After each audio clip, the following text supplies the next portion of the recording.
Welcome to Public Health Brief. Body odor is something we all deal with, but for some people, it becomes overwhelming, constant, and deeply embarrassing.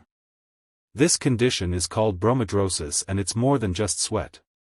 In this video, we'll uncover the real science behind bromhidrosis, why it happens, and most importantly, what you can do to manage it.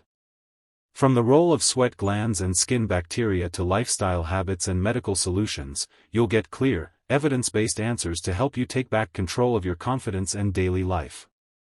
Understanding bromhidrosis requires looking at the biology of sweat, the role of skin bacteria, and the factors that make odor more noticeable in some people than others. Sweating itself is a natural and essential process. Humans sweat to regulate body temperature and to maintain hydration balance. Sweat comes primarily from two types of glands, eccrine glands and apocrine glands. Eccrine glands are distributed all over the body and produce a watery secretion composed mostly of salt and water. This type of sweat is generally odorless. Apocrine glands, on the other hand, are concentrated in areas such as the armpits, groin, and around the nipples.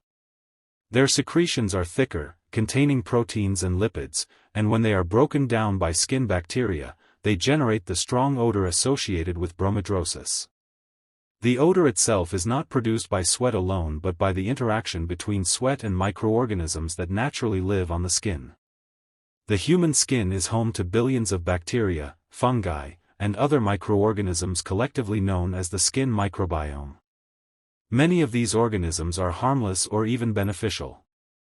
However, certain bacteria, such as species of Corynebacterium and Staphylococcus, play a major role in breaking down sweat components into smaller molecules that release strong and sometimes offensive smells. For people with bromhidrosis, this bacterial activity is heightened or their sweat composition is particularly favorable to producing intense odors. The severity of bromhidrosis can vary from person to person. Some people may notice only mild odor that becomes worse after physical activity, while others struggle with a constant, strong smell that affects their daily lives. The psychological toll of bromhidrosis can be enormous. Because smell is so closely tied to social interactions, individuals with this condition often feel embarrassed, anxious, or isolated. They may avoid close contact, withdraw from social situations, or become overly preoccupied with cleaning themselves. In some cases, the emotional burden becomes more debilitating than the physical condition itself. There are several reasons why bromhidrosis happens. Genetics plays a role in determining the number and activity of sweat glands, as well as the composition of sweat. Some people naturally produce sweat with higher amounts of proteins and lipids, which bacteria thrive on. Hormones are another important factor. Bromhidrosis often becomes noticeable after puberty, when apocrine glands become active under the influence of androgens. That is why children rarely have significant body odor, but teenagers suddenly experience it. In adults, fluctuations in hormones, such as during menstruation, pregnancy, or certain endocrine disorders, can make odor worse. Lifestyle choices also contribute. Poor hygiene, infrequent bathing, and wearing unwashed clothes provide an ideal environment for bacteria to multiply. Diet is another influential factor. Foods rich in sulfur, such as garlic, onions, and certain spices, can change the chemical composition of sweat, making it smell more pungent. Alcohol, caffeine, and some medications can also alter body odor. Smoking is well known for contributing to an unpleasant odor that clings to sweat and skin. Medical conditions must also be considered. Diabetes, liver disease, kidney failure, and metabolic disorders can all change the smell of sweat. For instance, people with uncontrolled diabetes may develop a sweet or fruity odor due to ketones in the blood, while those with liver disease might have a musty odor. While these are not strictly bromhidrosis, they demonstrate how underlying health issues can manifest as abnormal body odor.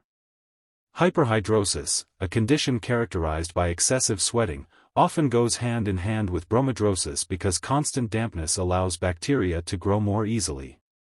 Managing bromhidrosis begins with understanding its root causes and adopting measures that address both sweat and bacteria. Daily hygiene is the foundation.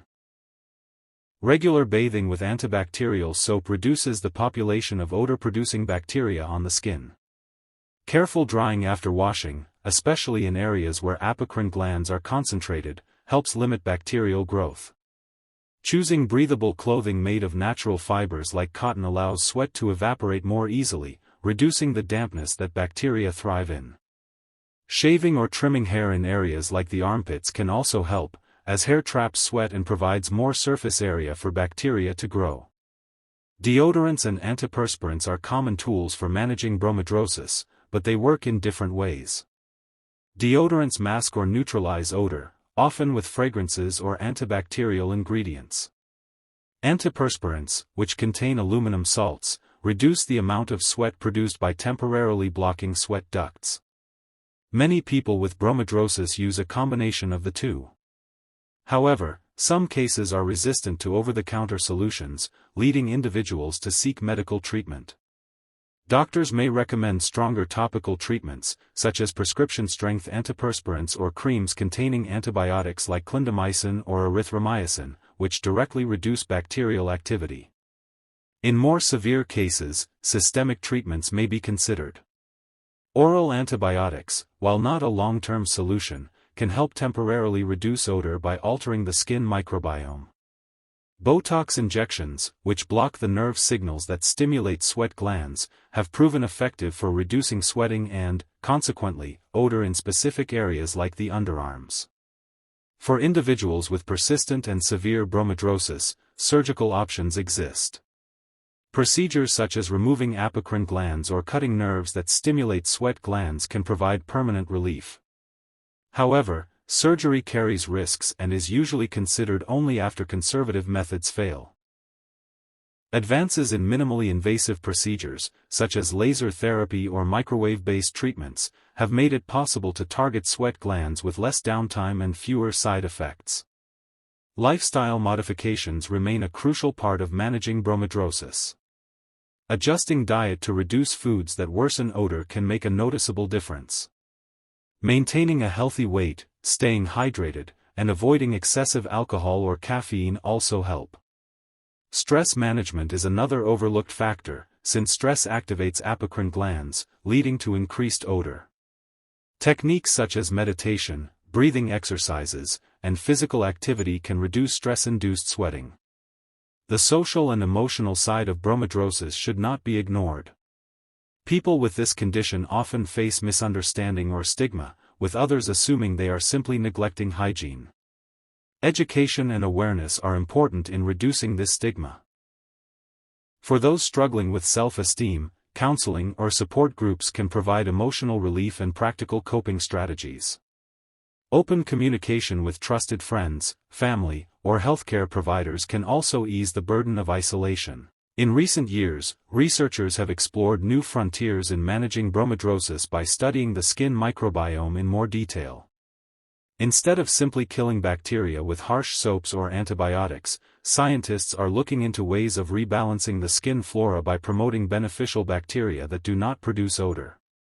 Probiotic creams and skin-friendly microbial treatments may become the next wave of therapy, offering long-term solutions without disrupting the natural balance of the skin. Although bromhidrosis can feel overwhelming, it is not a hopeless condition. With the right combination of hygiene, medical care, lifestyle adjustments, and emotional support, most people can gain control over their symptoms. The key lies in recognizing that body odor is not just a matter of personal neglect but often a complex interaction of biology, environment, and health. By understanding why bromhidrosis happens, individuals can take informed steps toward managing it and reclaiming their confidence. In conclusion, bromhidrosis occurs because of the interplay between sweat, bacteria, and individual factors such as genetics, hormones, and lifestyle. It is more than just a nuisance, it can deeply affect social life and emotional well-being. However, there are many avenues for relief, ranging from simple hygiene practices to advanced medical treatments. The growing knowledge of the skin microbiome and innovative therapies offers hope for even better solutions in the future. Ultimately, Bromhidrosis reminds us of the importance of seeing health conditions not only as physical issues but as challenges that touch every part of human life: body, mind, and society. If you found this video helpful, don't forget to like, share, and subscribe to Public Health Brief for more trusted health insights.